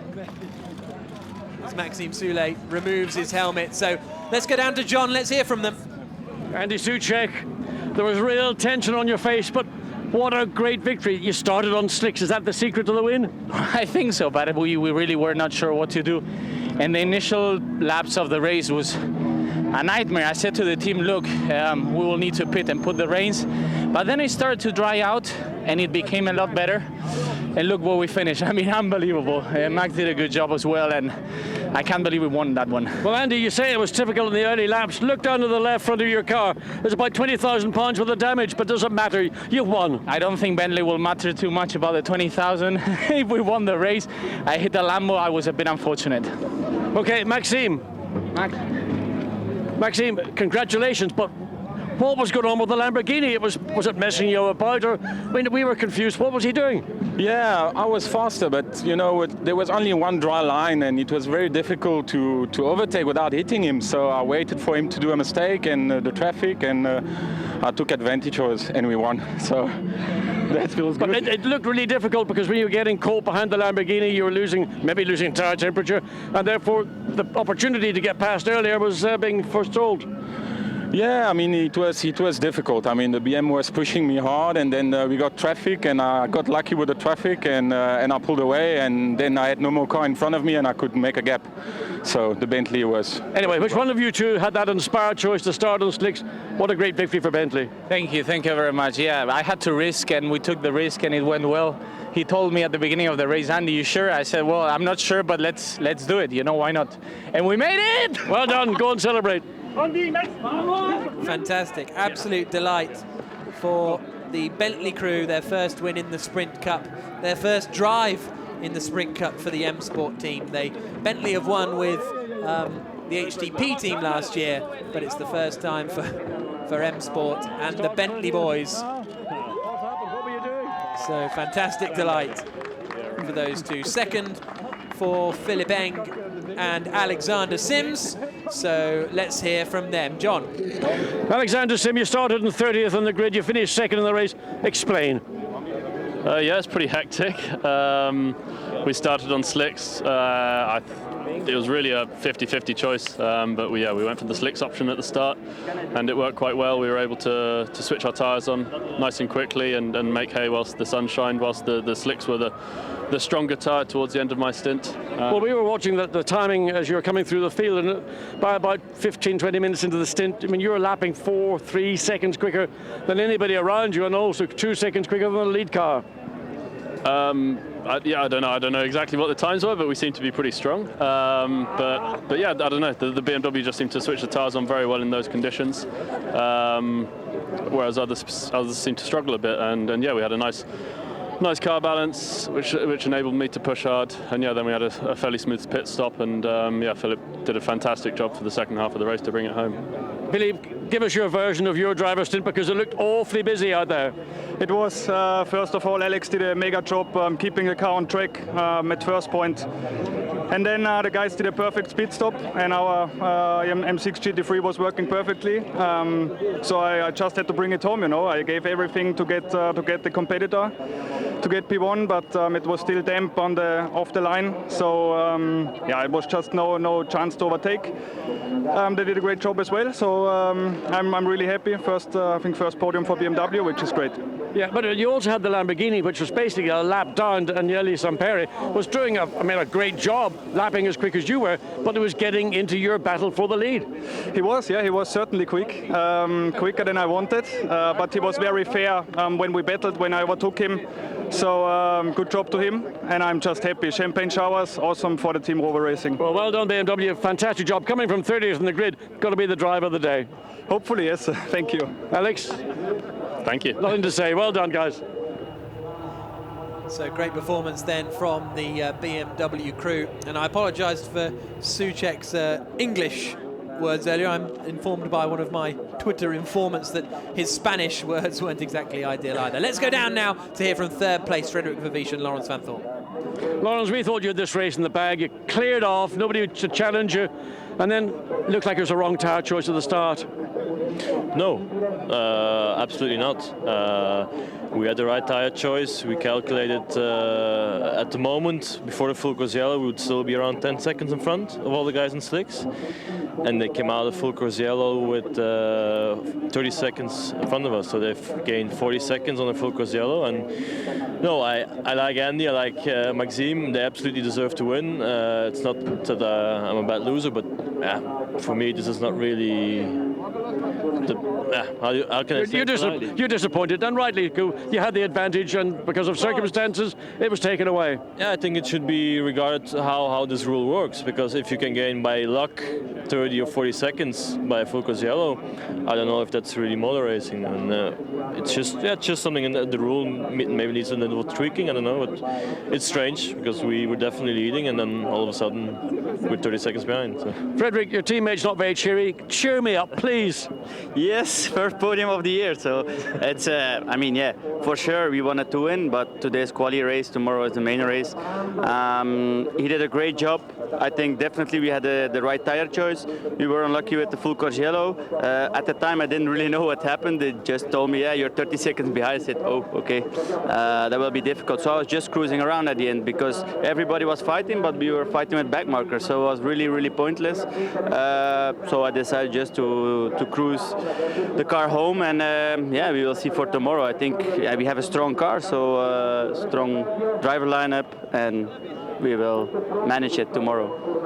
You're going to be starting in the second row of the grid, not the first as it was for the sprint race, but that's not really any disadvantage in reality, is it? No, I think like Fred says, I'm not okay. I'm a bit disappointed now, but I think we have a good car. We were quickest in wet yesterday. We were on pole. Today we did a very good race, despite the matter what I just told. So we're good. We were ready, and yeah, tomorrow is the main race with the biggest points. We're in a good position to do a good result, and it's tomorrow that counts. So we look forward to seeing you tomorrow. Thank you. Yep, thank you too. Thanks, Fred.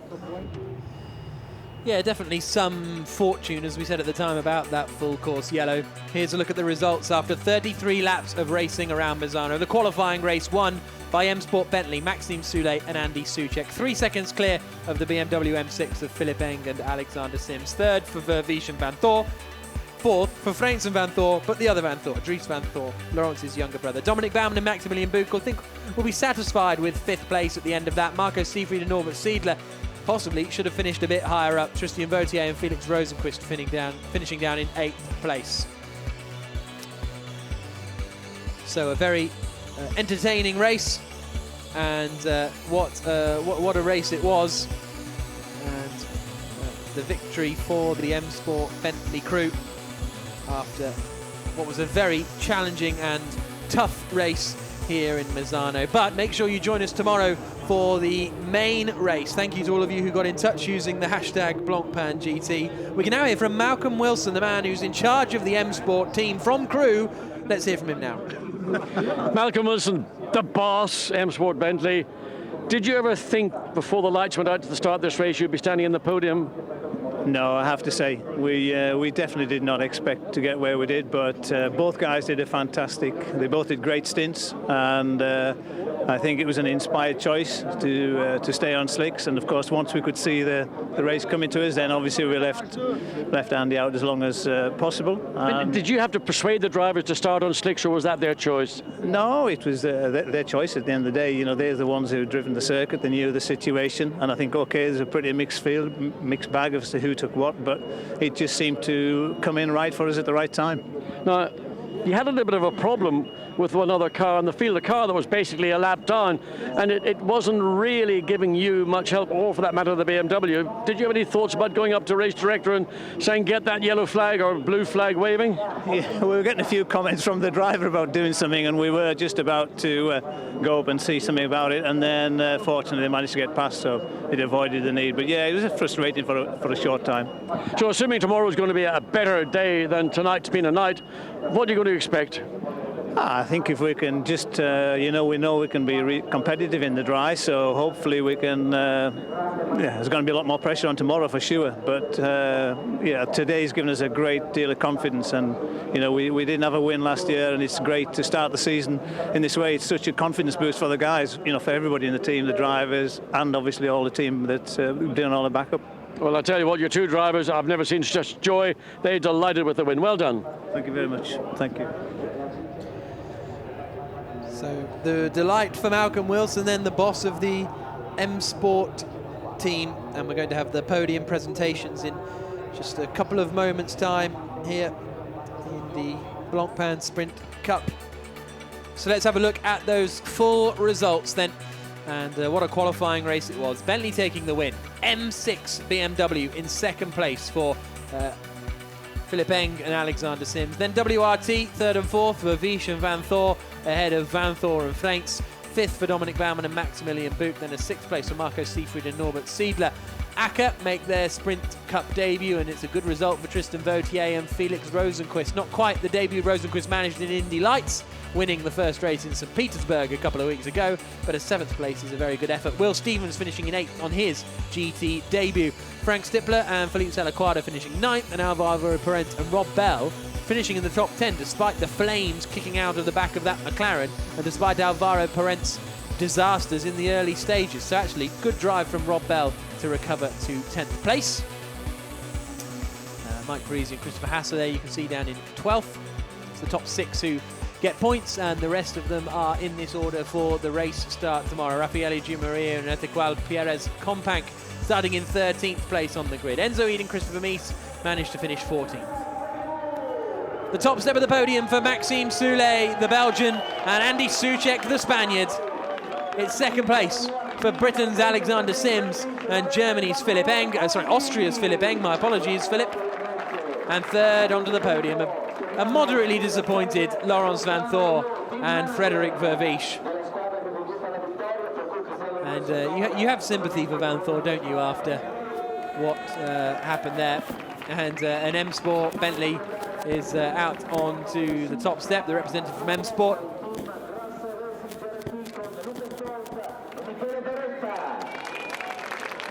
There's a round of applause for those guys who are still here. And now then onto the Silver Cup step. We've got Luca Stoltz and Michele Beretta there for the Lamborghini team. Now the British national anthem for Bentley.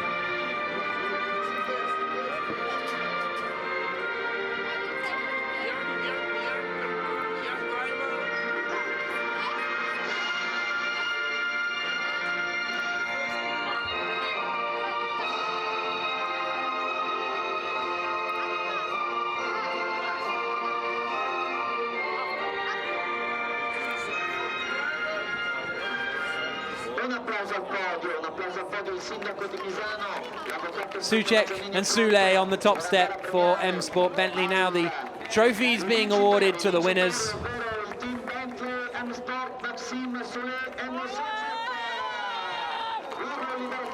Vamos is the cry from the Spaniard Andy Souček. And as the trophies awarded, John, welcome back. Happy guys. I mean, really happy. Normally you see guys, when they win a race, they're pleased, but Maxime Soule and Andy Souček, they were certainly the tension on Andy Souček's face during Maxime Soule's stint, especially when the Lamborghini was in the mix, not for the lead, but getting involved and running at the same pace, in fairness, but the reality is it should have got out of the way and let the two lead cars battle it out.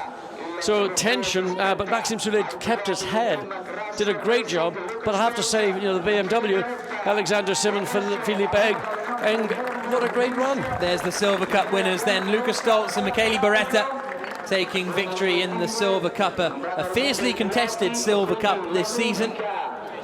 The German and the Italian, as we then see all of the drivers up on the podium. And now it's time for the champagne after the first race of this 2016 season. Victory for M Sport Bentley. Vanthoor started on pole, couldn't convert it, and well, there we saw a brief shot of two contrasting stories. They finished 21st in the end, Stephen Kane and Vincent Abril in that number 7 car. But you say that they couldn't convert it into a victory. It's interesting that Laurens Vanthoor was very clear that the race was lost through no other reason than the intervention of the safety car. They had done all the right decisions, made all the right moves on the racetrack, had the race in control, they just happened to be in the wrong place of the lap at the wrong time. Yeah, absolutely.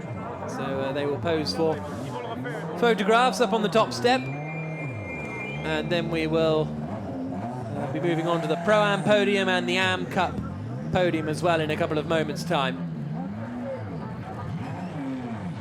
So the Silver Cup guys had already disappeared, but now they've had to run back.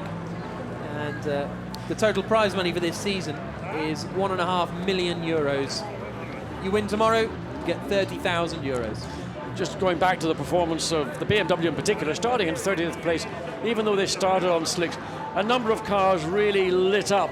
As you see, team boss, and there is Stephen Kane and Vincent Abril. They'll be disappointed that they weren't able to match the performance of their winning teammates. But the M6 BMW Row Racing, really a car that we didn't even think was going to be at the races, suddenly looks like it's a serious contender.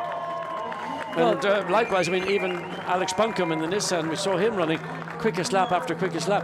Those were two teams, the BMW and the Nissan, that really couldn't find performance in qualifying, who suddenly found performance when the race came alive, particularly in the latter halves. Yep, absolutely. So here we're having the Pro-Am podium. It's Mikhail Broniszewski and Piccini on the top step, as hands are shook and congratulations are given. Then it's the Boots and Gignon guys, Maxime Martin on the second step of the podium, and here's the national anthem.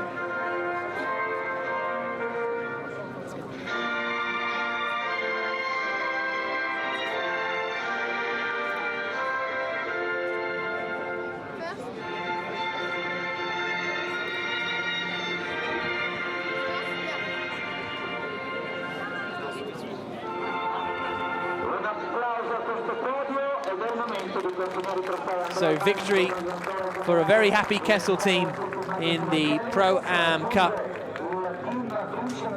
And there you can see the Boots and Gignon team, as I say, in second place. Maxime Martin and Matthias Henkeler. The Belgian driver and the Finn picking up their trophies for second position in the Pro-Am Cup. And then it's the ACA ASP pairing in third place, Jean-Luc Bobelic and Morgan Moulin-Trafort. And they're very happy with that third place. And they had a very good qualifying, did that pair. Up in 19th place on the grid. But the top step and the winners in Pro-Am, the Kessel Racing team. That was the Swiss national anthem we heard. Mikhail Broniszewski and Giacomo Piccini, as they get their trophies and their champagne and spray it on the, well, some of them are spraying it. There we go, the winners will spray it. The Pro-Am, the Pro being Giacomo Piccini in that particular pairing. 2 times Italian GT champion. Broniszewski himself has won GT Open in the past, so a very quick Pro-Am pairing as we saw. And they make their way off the podium. Just one more podium presentation to come, which I believe will be the Am Cup, as they'll be out in a moment.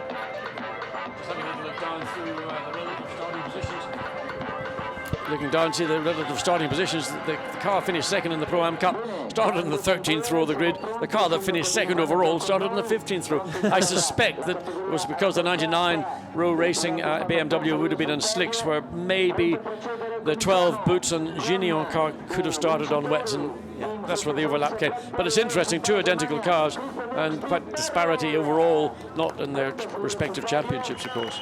Out onto the podium then come our winners, the Black Pearl Racing Team, Christian Hook and Steve Parrow on the top step in the Am Cup. For the Black Pearl Racing Team. Second on the podium is the AF Corsa pairing of Claudio Stanisvich and Stefan Lemeray. And third on the podium, Cedric Lima and Laurent Geny in the Am Cup. So here's a look back at the opening race, the qualifying race in the Blancpain GT Sprint Cup. What a race it was. Laurens Vanthoor started on pole position, Alvaro Parente alongside him as 38 cars lobbed their way into the first corner. Everybody, thankfully, was safely through. This was the view from the Ferrari that lost out in the early stages, and it was Robin Freins who managed to get through there on the left-hand side up into 3rd position. The battles continued in the early stages, side-by-side action. It was still very, very wet out there. You can see the spray coming off the cars, so you have to say full credit to these guys, because it was very treacherous conditions, and the guys that ended up in front at the end ended up on the slick tyres at this point. There was some fantastic racing, a bit of contact there between Max Buch and Robin Freins as they were battling. The 333 Ferrari of Norbert Siedler was involved as well in what was a fantastic squabble for 2nd position. Eventually, Max Buch was able to get through in the HTP Mercedes, but not before Norbert Siedler had made his attentions aware. This was the move coming into the final corner. Really good stuff from Max Buch. He was into 2nd place and off up the road to try and chase down his old sparring partner, Laurens Vanthoor. The battles continued though, and meanwhile Robin Freins was joined by another Audi as the 333 Ferrari tried to go all the way around the outside. This was the view from Alex Buncombe as he got overtaken coming into the pits. Very interesting scenario as Stephen Kane made up a position. Out then went Dominic Baumann at the wheel of the 84 HTP Mercedes. They were one of the first to come in. Still out there on the circuit though, on slick tyres was Andy Soucek. A phenomenal drive from him in that first stint. And just as the full course yellow came out for debris on the circuit, Soucek pitted. The McLaren absolutely blew its guts out coming through the final corner, but still somehow managed to finish the race, astonishingly, inside the top 10 for Alvaro Parente and Rob Bell. Meanwhile, Soucek was happy because they were out in the lead of the race. It wasn't easy stuff though, because the 99 row BMW that had started 30th on the grid in the hands of Alexander Sims was now running 2nd. Stuart Leonard was in the wall after a contact with Alex Buncombe down at turn 1. That brought out another full course yellow, and there was more contact there at the back, and that's the 16 car of Stefan Racina getting punted out of the race. And I wonder if that was at the full course yellow restart when some drivers hit the throttle and others perhaps weren't ready for it. Bentley were battling with Rowe over the victory, but in the end, Andy Soucek and Maxime Soulet did enough to hold off Philippe Eng and Alexander Sims to take victory. 3rd place for Frederic Verviche and Laurens Vanthoor. The Bentley managed to get past the back markers without too much trouble either. And it was a first victory in the Blancpain Sprints Cup for M Sport Bentley. A first victory in Blancpain for Maxime Soulet and Andy Soucek as well as teammates as they came through the final corner. It's not just victory, it's pole position for tomorrow's qualifying race, and that is the time you've got to join us. It kicks off at 2:15 local time. Our coverage will start at 2 o'clock local time. Andy Soucek and Maxime Soule on pole position, but they've got a BMW, an Audi and a Ferrari right behind them. Join us tomorrow at 2. From Misano, goodbye.